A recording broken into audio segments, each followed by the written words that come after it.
Έχει δοθεί εκκίνηση. Καλή εκκίνηση για τον Κάκη και την Λάικα που διεκδικούν την πρωτοπορία. Αλλά και ο Σεράγγελος με την Λάικα και τον Κάκη. Η Λάικα τελικά θα πάρει την πρωτοπορία. Μένει ο Κάκης στην τρίτη θέση καθώς ο Σεράγγελος τώρα την καταδιώκει. Κάκης μένει 4-5 μήκη πιο πίσω με τη Λάικα μπροστά. Ο Σεράγγελος την καταδιώκει στο 1,5 μήκος. 5-6 μήκη πιο πίσω ο Κάκης. 600 γρήγορος ρυθμός.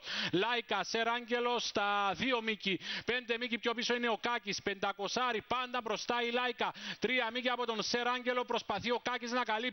Πάμε για το τελευταίο 400 με τη Λάικα πάντα μπροστά. 5-6 μήκη από τον Σεράγγελο. Τώρα ο Κάκης προσπαθεί να καλύψει στο δικό, όμως η Λάικα έχει το πλεονέκτημα στην ευθεία. Είναι 5 μήκη μπροστά από τον Κάκη που είναι στη δεύτερη θέση. Η Λάικα με δυνάμει στο 200. 5-6 μήκη μπροστά από τον Κάκη. Σεράγγελος πιο πίσω. Η Λάικα είναι στα 4-5 μήκη. Η Λάικα εντυπωσιακή. Πάει για την νίκη. Ο Κάκης στη δεύτερη θέση. Η Λάικα από την αρχή στην πρωτοπορία και σε μια πανεύκολη επικράτηση. Πιο πίσω είναι ο Κάκης και ο Τόμας Κάι με τον Σεράγγελο. Εντυπωσιακή Λάικα.